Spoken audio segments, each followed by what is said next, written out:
Hi friends, welcome to news pocket.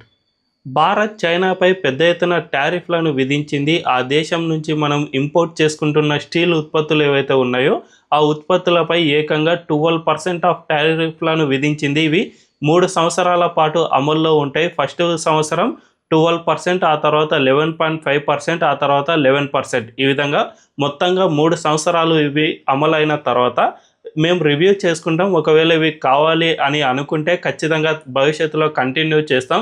లేకపోతే 3 సంవత్సరాల వరకైతే ఇవి ఖచ్చితంగా అమల్లో ఉంటాయి అని మన భారతదేశం కీలక ఉత్తర్వులను జారీ చేసింది. ఈ ఉత్తర్వులు ఇప్పటికే అమల్లోకి వచ్చేసాయి. తద్వారా చైనాకు మనం పెద్ద షాకే ఇచ్చినట్లయింది. చైనాతో పాటు ఇటు నేపాల్ అండ్ వియత్నాం ఈ దేశాలకు సైతం ఈ టారిఫ్లను వర్తిస్తాయి అనే విధంగా మన భారతదేశం తేల్చి చెప్పింది. అయితే చైనాతో పాటు జపాన్ అండ్ సౌత్ కొరియా నుంచి కూడా మనం ఎక్కువగా ఈ స్టీల్ ఉత్పత్తులను దిగుమతి చేసుకుంటున్నా కూడా చైనాకు మాత్రమే ఈ టారిఫ్లను మనం విధించాం. ఇటు జపాన్ అండ్ సౌత్ కొరియా ఈ దేశాలకు అసలు విధించలేదు.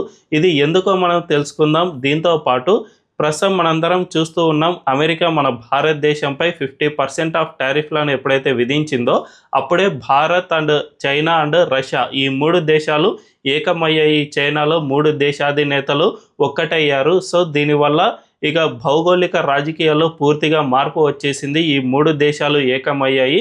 ఇక చైనా అండ్ ఈ 3 దేశాలు కలిసి ఉన్నాయి కాబట్టి ఒకదానికొకటి నష్టం చేకూర్చుకోవు అనే విధంగా ఒక నరేటివ్ అనేది బిల్డ్ అయింది. ఈ నేపథ్యంలో కూడా మన భారతదేశం చైనాపై టారిఫ్లను విధించడం దీనిపై ఏమైనా ఇంపాక్ట్ చూపిస్తుందా అనే విషయాలను సైతం మనం ఈ వీడియోలో తెలుసుకుందాం.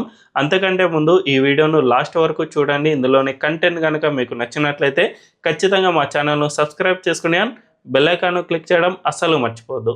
ఇక డీటెయిల్స్లోకి వెళ్తే, జనరల్గా చైనా అంటే మనందరికీ బాగా గుర్తొచ్చే విషయం ఏమిటంటే ఆ దేశం ఎక్కువగా చీప్ అండ్ లో కాస్ట్ ఉత్పత్తులను తయారు చేసి మన దేశంలో డంప్ చేస్తూ ఉంటుంది. ఈ లో కాస్ట్ ఉత్పత్తుల వల్ల చైనా పెద్ద మొత్తంలో ఆర్జిస్తూ ఉంటుంది. అదే సమయంలో మన భారత్లో వీటిని డంప్ చేసుకోవడం వల్ల ఇవి పూర్తిగా మన భారతీయులకు నష్టం చేకూర్చే విధంగా ఉంటాయి.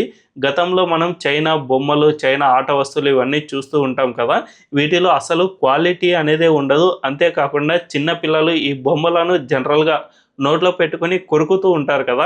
సో ఈ విధంగా కొరకడం వల్ల అందులోని రసాయనాలు ఏవైతే ఉంటాయో ఆ రసాయనాలు అనేవి పిల్లల నోట్లోకి వెళ్ళి తద్వారా వాళ్ళ శరీరాన్ని నాశనం చేసే విధంగా ఉంటాయి. ఈ విధంగా చైనా ఎప్పటికప్పుడు చీప్ వస్తువులను ఎక్స్పోర్ట్ చేస్తూనే ఉంటుంది.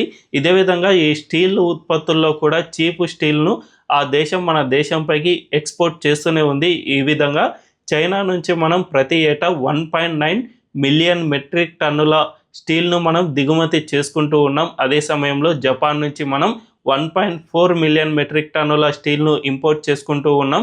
ఇటు సౌత్ కొరియా నుంచి కూడా పెద్ద మొత్తంగా ఈ 3 దేశాలను కలిపి 79% ఆఫ్ స్టీల్ను మనం మన దేశానికి ఇంపోర్ట్ చేసుకుంటూ ఉన్నాం.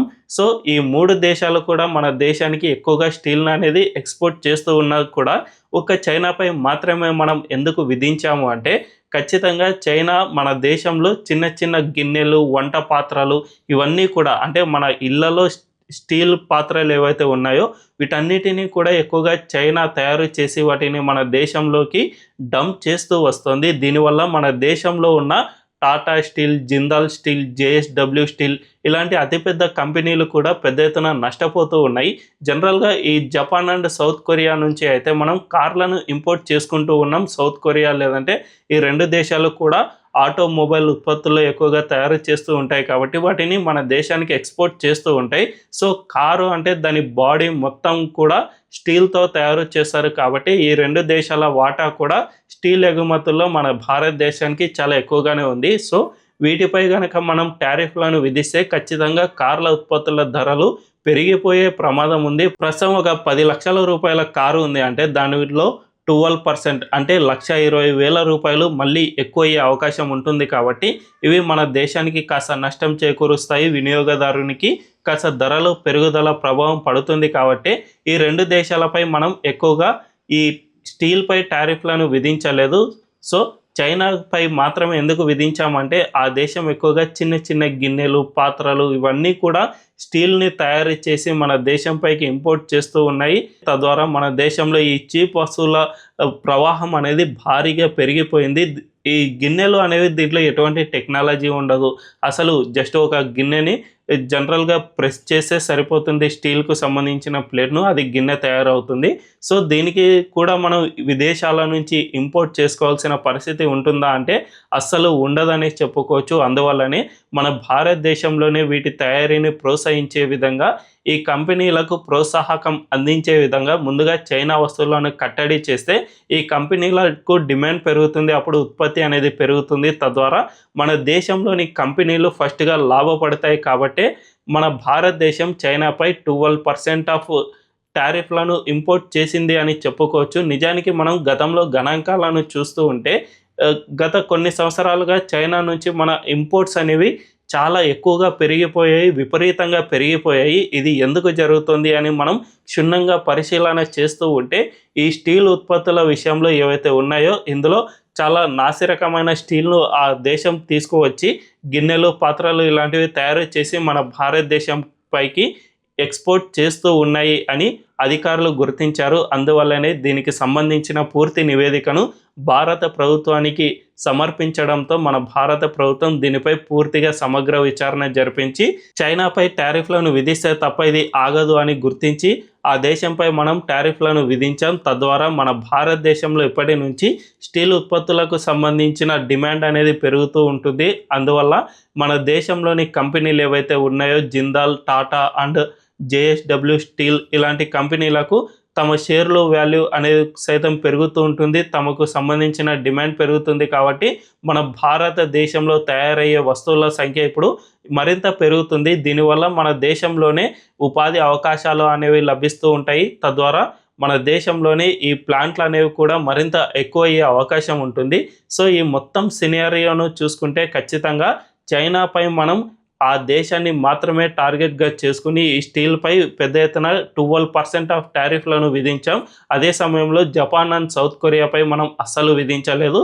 అయితే ఇది గ్లోబల్ రాజకీయాల్లో ఏ విధంగా ఇంపాక్ట్ చూపిస్తుంది అనే విషయానికి వస్తే నిజానికి ట్రంప్ మన భారతదేశంపై 50% ఆఫ్ టారిఫ్‌లను విధించారు. అదే సమయంలో చైనాపై కూడా 25% వరకు టారిఫ్‌లను విధించాడు. సో, ఇందువల్ల చైనా తన ఉత్పత్తులను అమెరికాలో అమ్ముకోవడానికి కాస్త ఇబ్బందికర పరిస్థితులు ఏర్పడ్డాయి కాబట్టే చైనాకు మన దేశంతో అవసరం అనేది ఏర్పడింది. మన భారతదేశానికి ప్రపంచవ్యాప్తంగా మార్కెట్లు ఉన్నాయి కానీ చైనాకు తనకు సంబంధించిన టెక్నాలజీని కొనుగోలు చేయాలి అంటే ఖచ్చితంగా అమెరికా మాత్రమే దానికి దిక్కైంది. అందువల్లనే ఇక మన భారతదేశమే రెండో ప్రత్యామ్నాయంగా కనిపించడంతో చైనా మన దేశంతో చేతులు కలిపింది. అంతే తప్ప మనకేదో మేలు చేయాలని లేదంటే మనకు అపరిమిత సహాయం చేయాలి అనే విధంగా చైనా మాత్రం ఎక్కడా కూడా ప్రవర్తించలేదు. అంతేకాకుండా భవిష్యత్తులో ఈ పరిస్థితులు అనేవి చక్కదిద్దితే ఖచ్చితంగా చైనా మళ్ళీ మన దేశంపైకి సరిహద్దు వద్ద వివాదం చెలరేగడానికి ఇలాంటి వాటిని చేస్తూనే ఉంటుంది. రీసెంట్గానే మనం చూసాం అరుణాచల్ ప్రదేశ్కు సంబంధించిన 2 వ్యక్తులు చైనాకు తమ వీసాను తీసుకుని వెళ్ళడంతో మీరు మా దేశానికి సంబంధించిన వాళ్ళు భారతదేశంలో అరుణాచల్ ప్రదేశ్ అనే ప్రాంతమే లేదు, సో మిమ్మల్ని వెంటనే వెనక్కి పంపుతున్నాం అనే విధంగా ఆ దేశం ప్రయత్నాలు చేసింది. సో ఈ విధంగా వివాదం అనేది ఎప్పటికీ చెలరేగుతూనే ఉంటుంది కాబట్టి చైనా ఇప్పుడు మంచితనాన్ని నటించినంత మాత్రాన మనం నమ్మే పరిస్థితిలో అస్సలు లేము. మన దేశానికి ఏదైతే మేలు చేకూరుస్తుందో అంటే ఇప్పుడు చైనా నుంచి మనం ఇంపోర్ట్స్ను తగ్గించుకోవడం, ఆ దేశంపై టారిఫ్లను విధించడం అది మన దేశానికి మేలు చేకూరుస్తుంది అంటే అస్సలు ఆలోచించకుండా మనం ఖచ్చితంగా దాన్ని అమలు చేసి తీరుతాం అనడానికి ఇదే ప్రధాన సాక్ష్యం. మరి దీనిపై మీ అభిప్రాయం ఏంటో కామెంట్ల రూపంలో తెలియజేయండి.